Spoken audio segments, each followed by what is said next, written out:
In Dingalan, Tzu volunteers and local soldiers unloaded bags of rice. After Typhoon Fangwang caused severe destruction in Aurora Province, Philippines, in early November, Tzu volunteers quickly launched relief distributions following their assessment.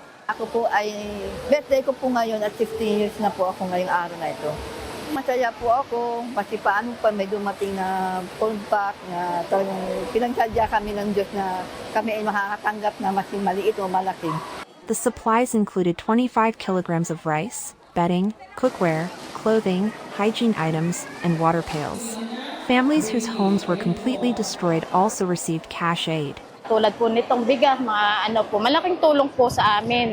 Kaya nagpapasalamat po ako sa Tzu Foundation dahil napagkalaking tulong para sa amin po na nasiraan ng bahay, na kahit paano po napagkalaki po talagang tulong sa amin to. Kaya nagpapasalamat po talaga ako sa Tzu Foundation.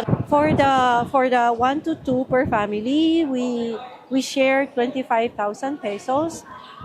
Family of 3 to 4, we've shared 30,000 pesos, and families of 5 members and above, we've shared 35,000 pesos to them.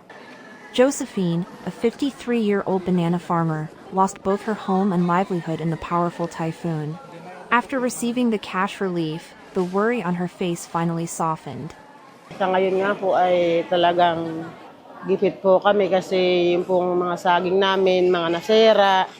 Talagang yung pong matatanggap naming pera na galing sa Tzu, talagang kahit po merong mag-CI, talagang makikita po yung aming gagawin mga bahay. Noong po nagkaroon tayo ng bagyong Ulysses, ay naging beneficiaries na rin po ang marami sa ating mga kababayan.